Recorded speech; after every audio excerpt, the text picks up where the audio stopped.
नमस्कार, आप देख रहे हैं इंडिया डेली लाइव और आपके साथ मैं हूं प्रिया खरे। भारत डेली लाइव में आप सभी दर्शकों का स्वागत है। रुक करते हैं खबरों की ओर। प्रधानमंत्री नरेंद्र मोदी पश्चिम एशिया के हालात पर राज्यसभा में मंगलवार को 21 मिनट बोले। उन्होंने कहा कि अमेरिका इजरायल की ईरान से जंग जारी रही तो इसका आगे दुष्परिणाम होगा। आने वाले समय में देश की सबसे बड़ी ये परीक्षा लेने वाली घड़ी साबित होगी। इसमें राज्यों का सहयोग जरूरी है। टीम इंडिया की तरह काम करने का होगा। उन्होंने कहा कि हॉर्मुज स्ट्रेट में हमारे जहाज और भारतीय क्रू फंसा हुआ है, ये चिंताजनक है। हमारे व्यापार के रास्ते प्रभावित हो रहे हैं। गैस, तेल, फर्टिलाइजर्स जैसे जरूरी सामान की सप्लाई पर असर पड़ा है। सभापति जी, संकट की स्थिति में देश विदेश में भारतीयों की सुरक्षा हमारी बहुत बड़ी प्राथमिकता है। युद्ध शुरू होने के बाद से लेकर अब तक 3,75,000 से अधिक भारतीय सुरक्षित भारत लौट चुके हैं।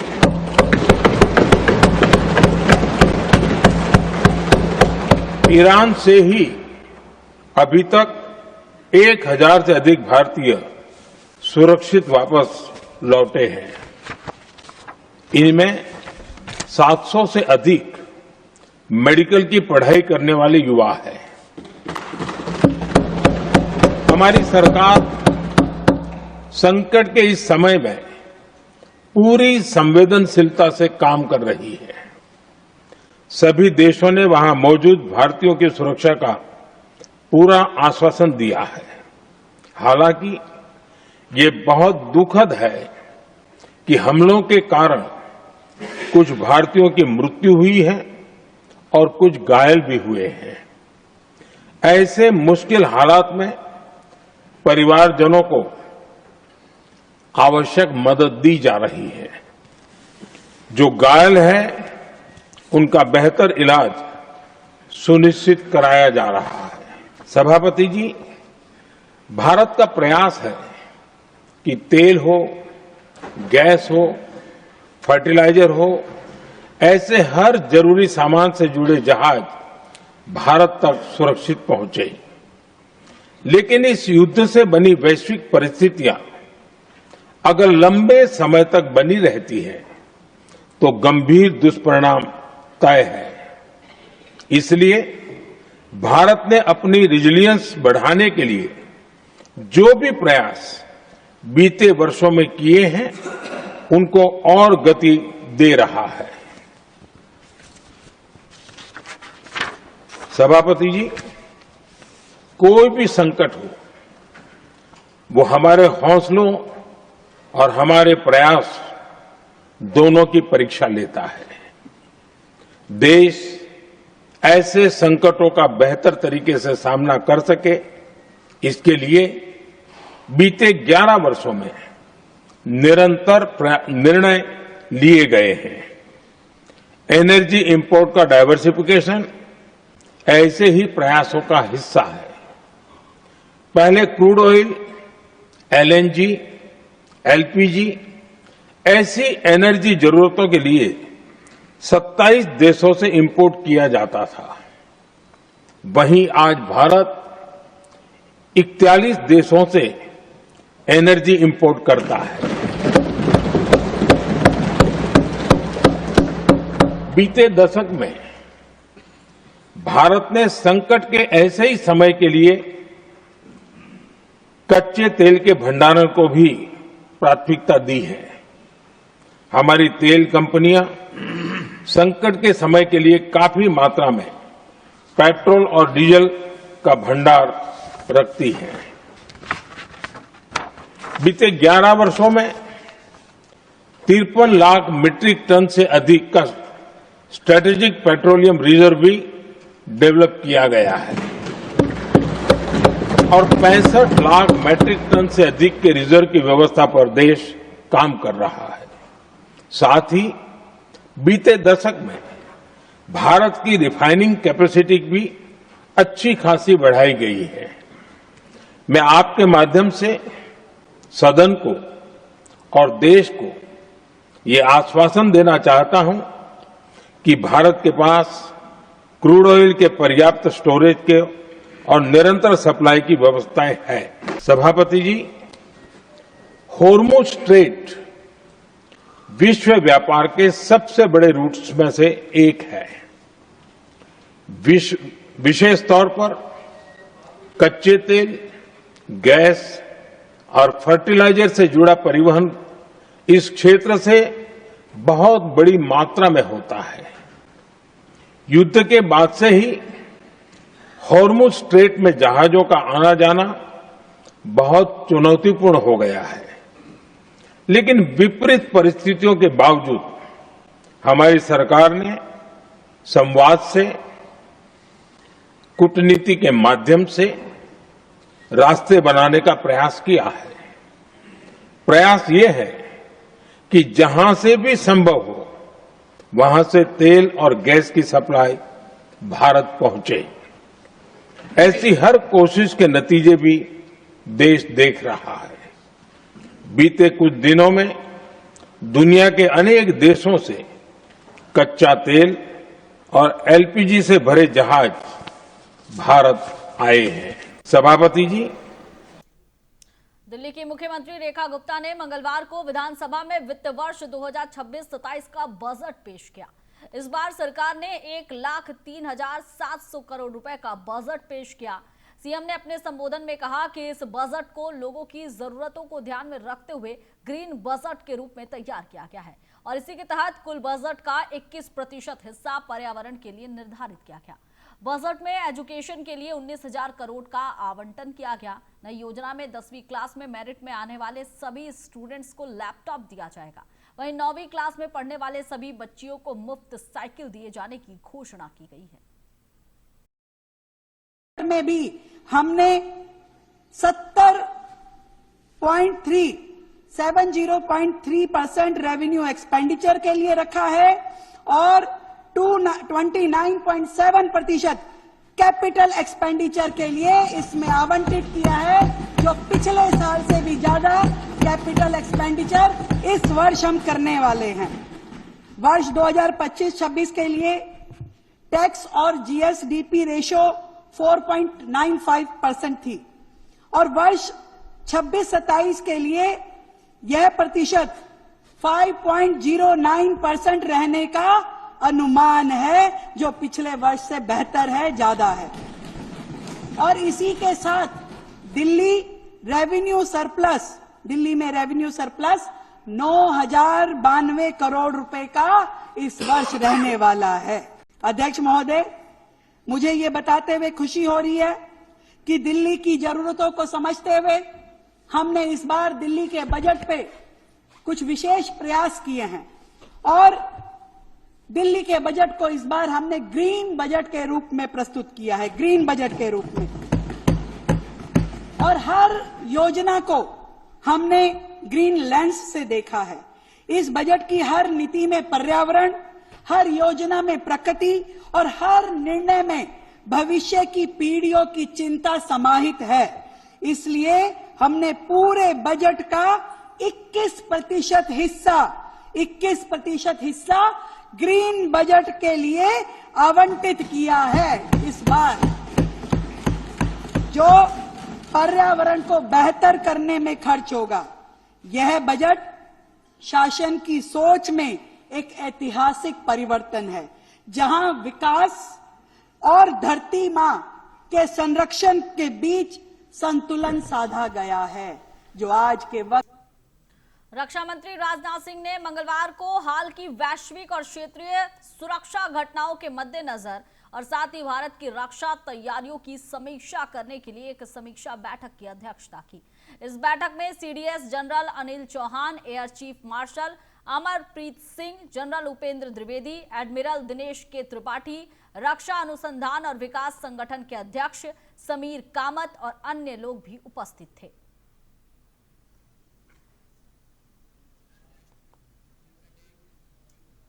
लैंड फॉर जॉब मामले में दिल्ली हाईकोर्ट ने लालू यादव की याचिका को खारिज कर दिया है।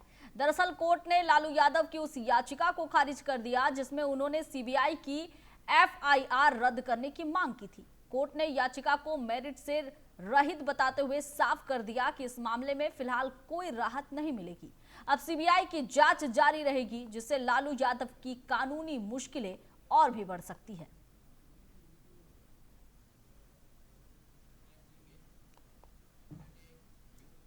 और सुप्रीम कोर्ट ने मंगलवार को एक अहम फैसला सुना दिया है। सर्वोच्च न्यायालय ने आंध्र प्रदेश हाई कोर्ट के उस आदेश को बरकरार रखा है जिसमें उच्च न्यायालय ने ईसाई धर्म और उसकी प्रथाओं को अपनाने वाले व्यक्ति को अनुसूचित जाति वर्ग के लाभ देने से इनकार कर दिया था।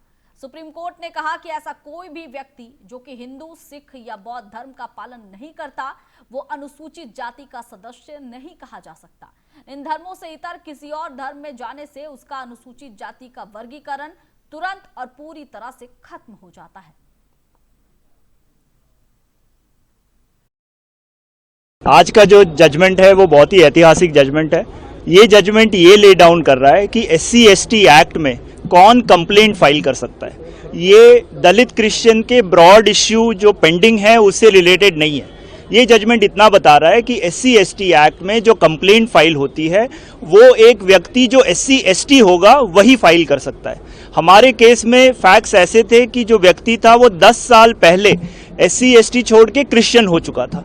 इसीलिए क्वेश्चन आया कि अगर वो क्रिश्चियनिटी में चला गया है तो क्या वो SC/ST के स्टेटस में रहेगा। अगर वो SC/ST के स्टेटस में नहीं रहेगा तो उस कंडीशन में क्या वो कंप्लेंट फाइल कर सकता है SC/ST एक्ट के अंदर। तो कोर्ट ने आज ये अहम फैसला दिया है और कोर्ट ने कहा है कि ये कंप्लेंट उसने जो फाइल करी थी वो मेंटेनेबल नहीं है। तो ये क्रिमिनल प्रोसीडिंग को रिलेटेड है। ये डिसाइड करती है कि क्या उनकी कंप्लेंट आज फाइल हो सकती थी या नहीं। तो कोर्ट ने क्या कहा है? सुप्रीम कोर्ट का ये कहना है कि क्योंकि आप कंप्लेनेंट जो था वो SC/ST से नहीं है, उसने क्रिश्चियनिटी एक्सेप्ट कर ली है, इसीलिए वो एक SC/ST के कैटेगरी में नहीं आएगा। जैसे सर ने कहा कि 1950 का कॉन्स्टिट्यूशनल ऑर्डर है। कॉन्स्टिट्यूशनल ऑर्डर ये बताता है आपको कि कौन SCs और STs होंगे। अगर उस कॉन्स्टिट्यूशनल ऑर्डर के डेफिनेशन में अगर आप नहीं आते हैं तो उस कंडीशन में आप एक दलित नहीं होंगे और इसीलिए आप फिर ये कंप्लेंट फाइल नहीं कर सकते। ये line of judgement supreme court के ऑलरेडी हैं कि SC जो कन्वर्ट हो चुके हैं क्या वो SC/ST माने जाएंगे कि नहीं। इसको लेके कॉन्स्टिट्यूशनल बेंच के जजमेंट्स भी ऑलरेडी हैं जो इसी पॉइंट को अफर्म करते हैं। तो इसीलिए आज का जजमेंट जो है वो पहले के प्रीवियस बहुत सारे जजमेंट्स, कॉन्स्टिट्यूशनल बेंच जजमेंट्स को रीअफर्म कर रहा है कि SC/ST कौन होगा।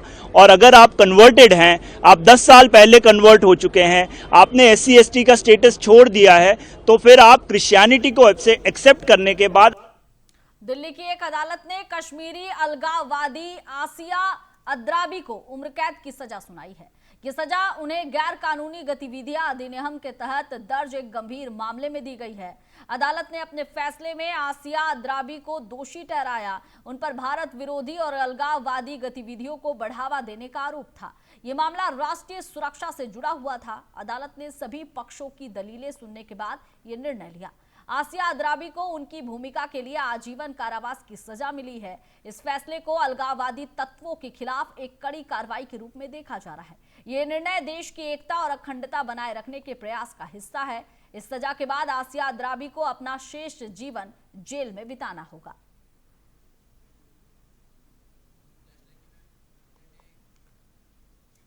राजस्थान के धौलपुर में अवैध गतिविधियों पर सख्त कार्रवाई जारी है। सदर थाना पुलिस ने चंबल नदी से अवैध रूप से बजरी भरकर ले जा रहे एक ट्रैक्टर ट्रॉली को जब्त किया है।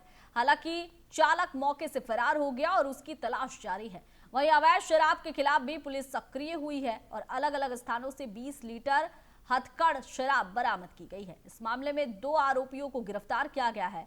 पुलिस अधिकारियों का कहना है कि अवैध खनन और शराब तस्करी पर कड़ी नजर रखी जा रही है और अभियान जारी रहेगा।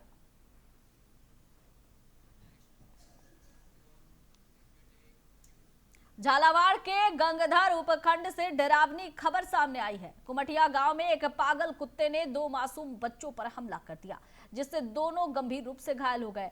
घटना के दौरान विनय राज और रितेश घर के बाहर खेल रहे थे, तभी कुत्ते ने उन पर हमला कर दिया। बच्चों को परिजनों ने किसी तरह बचाया और प्राथमिक उपचार के लिए प्राथमिक स्वास्थ्य केंद्र पहुंचाया।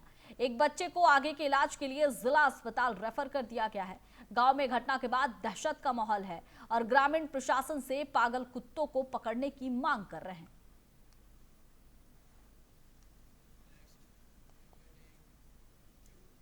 नंदुरबार के शहादा तालुका में महावितरण विभाग की लापरवाही और कॉन्ट्रैक्टर्स की गैर जिम्मेदारी ने वर्कर्स की जान को फिर से खतरे में डाल दिया है।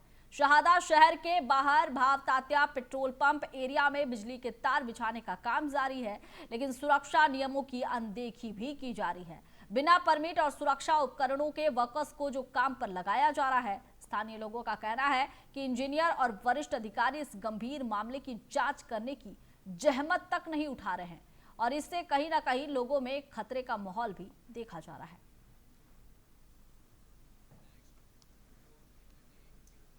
राजस्थान के भरतपुर में एसीबी ने रूपवास थाना में तैनात सहायक उप निरीक्षक प्रवीण कुमार को 12,000 रुपए की रिश्वत लेते रंगे हाथों गिरफ्तार किया है। मिली जानकारी के अनुसार आरोपी ने एक मुकदमे में नाम हटवाने के लिए ये रिश्वत मांगी थी। शिकायत मिलने के बाद एसीबी की टीम ने जाल बिछाकर कार्रवाई की। अतिरिक्त पुलिस अधीक्षक अमित सिंह के नेतृत्व में हुई इस गिरफ्तारी से पुलिस महकमे में हड़कंप मच गया है। एसीबी ने मौके पर आवश्यक सबूत भी इकट्ठे कर पूछताछ शुरू कर दी है।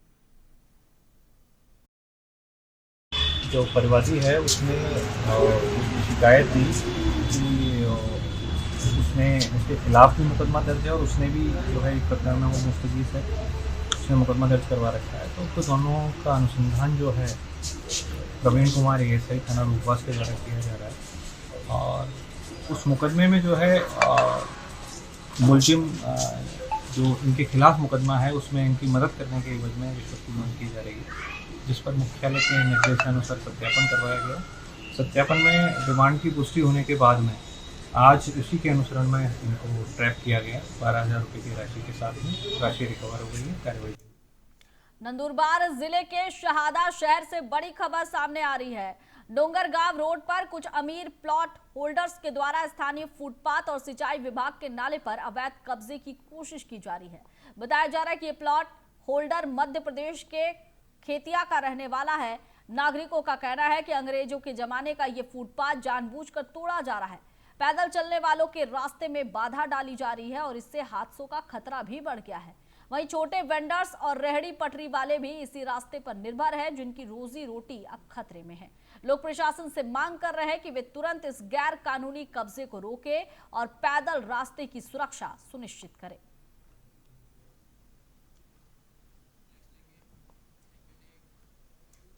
श्रीगंगानगर के गांव 11 जोइयावाली के एक किसान के खेत में पीआईए लिखा गुब्बारा मिला है। किसान मनप्रीत सिंह ने बताया कि खेत में पानी की बारी के दौरान उसने ये फूला हुआ गुब्बारा और उससे बंधी 3 फुट लंबी डोरी देखी। सूचना मिलने पर पुलिस थाना जैतसर की टीम मौके पर पहुंचकर जांच कर रही है। इंटेलिजेंस को भी इस संदिग्ध घटना की जानकारी दे दी गई है। संभावना जताई जा रही है कि गुब्बारा ईद पर्व के अवसर पर पाकिस्तान से उड़कर आया हो सकता है। क्षेत्र में पहले भी ऐसे गुब्बारे मिल चुके हैं जिन पर पीआईए लिखा होता है।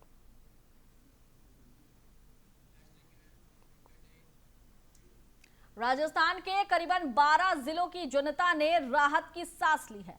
इंदिरा गांधी नहर में 45 दिन की बंदी तय हो गई है। राजस्थान के प्रस्ताव को स्वीकार करते हुए पंजाब ने 27 मार्च तक बंदी को टालते हुए इस अवधि में 10,000 क्यूसेक पानी पेयजल के लिए देने पर सहमति प्रदान की है। पंजाब की इस सहमति के बाद प्रदेश के करीबन 12 जिलों को राहत मिली है। इंदिरा गांधी नहर से प्रदेश के उक्त 12 जिलों के करीबन 1.25 करोड़ लोगों की प्यास बुझती है। इससे पहले पंजाब सरकार ने 20 मार्च से 3 मई तक 45 दिन की बंदी लेने का निर्णय लिया था, लेकिन राजस्थान सरकार ने आगामी महीनों में पड़ने वाली भीषण गर्मी को देखते हुए पेयजल को प्राथमिकता देकर बंदी अवधि को 10 दिन आगे टालने का सुझाव पंजाब को दिया था।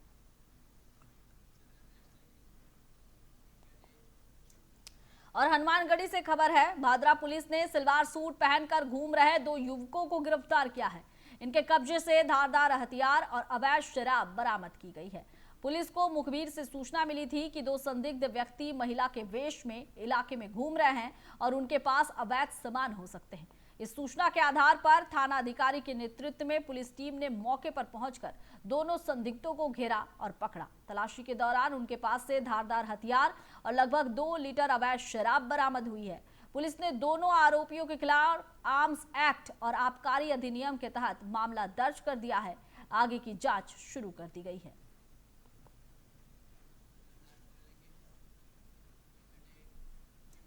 और उत्तराखंड से स्वास्थ्य की महत्वपूर्ण खबर सामने आई है। बदलते मौसम की वजह से बीमार हो रहे गरीब मरीजों और नगर निगम कर्मचारियों के लिए नगर निगम परिसर में विशाल स्वास्थ्य शिविर आयोजित किया गया। इस शिविर में निर्मल आश्रम अस्पताल, एम्स ऋषिकेश और दिल्ली के वेदांता अस्पताल से विशेषज्ञ डॉक्टर पहुंचे और लोगों के स्वास्थ्य की परीक्षण की। अब तक 1000 से अधिक मरीजों ने अपना स्वास्थ्य परीक्षण कराया। लोगों को मुफ्त परामर्श के साथ दवाइयां भी वितरित की जा रही है। इस स्वास्थ्य शिविर का शुभारंभ महापौर शंभू पासवान और नगर आयुक्त गोपाल राम बिनवाल ने संयुक्त रूप से किया। शिविर का उद्देश्य बदलते मौसम के चलते स्वास्थ्य प्रभावित हुए नागरिकों को समय पर मदद देना है। देखिए, आज एक बृहद स्वास्थ्य शिविर का यहाँ आयोजन किया गया था, जिसमें नगर निगम के जो हमारे पर्यावरण मित्र हैं और जो कूड़ा बीनने वाले रैक पिकर्स हैं और इसके अलावा जो अन्य भी जनमानस है, उनके लिए यहाँ पे शिविर का आयोजन किया गया था। इसमें विशेष करके मेदांता हॉस्पिटल दिल्ली के द्वारा हमें सहयोग प्रदान किया गया और इसके साथ साथ एम्स हॉस्पिटल, एसपीएस जो हमारा सरकारी हॉस्पिटल है, निर्मल हॉस्पिटल और सभी हॉस्पिटलों से लगभग यहाँ पर 14 डॉक्टरों के द्वारा प्रतिभाग किया गया। सभी स्पेशलिस्ट डॉक्टर हैं, जिसमें चर्म रोग है, हड्डी विशेषज्ञ है, आपका इससे हार्ट से संबंधित है, नीरो है। मैं मेदांता नोएडा से आया हूँ और यहाँ पे ऑर्थोपेडिक्स के जो भी पेशेंट्स हैं उन्हें देखने आया हूँ। यहाँ काफ़ी मरीज एडवांस स्टेज में बूढ़ी बुजुर्ग आए हैं, जिनको पीठ में दर्द, घुटनों में दर्द, कुछ यंग लोगों जिनको स्पोर्ट्स की इंजरीज हैं, ये सारे पेशेंट्स आते हैं। हम यहाँ पे आज निःशुल्क कैंप ले रहे हैं इनका। काफ़ी मरीज हैं जो इवन सर्जरीज लाइक घुटने बदलना, कूल्हे बदलना, ये सारे पेशेंट्स जिनको ऐसी रिक्वायरमेंट है कि अभी घुटने बदलने चाहिए, ऐसे काफ़ी पेशेंट्स। यहाँ पे नगर निगम कैंप में 14 डॉक्टर आ रखे हैं, जिनमें से एक सुपर स्पेशलिस्ट में हूँ। बढ़ चढ़ के लोग अपनी जांचें कराने और स्वास्थ्य के लिए इवैल्यूएट कराने के लिए यहाँ पे आ रहे हैं।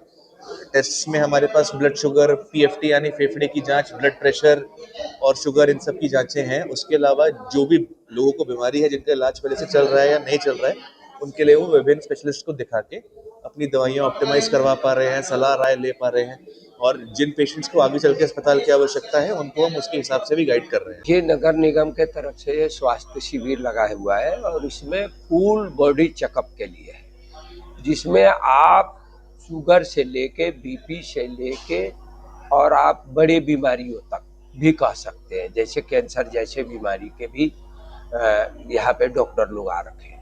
आप वेदांता दिल्ली से भी आ रखे हैं, एम्स से भी आ रखे हैं, निर्मल हॉस्पिटल से भी आ रखे हैं, सीमा डेंटल से भी आ रखे हैं, देहरादून से भी आ रखे हैं, बहुत सारे। फिलहाल इस बुलेटिन में बस इतना ही। आप देखते रहिए इंडिया डेली लाइव। नमस्कार।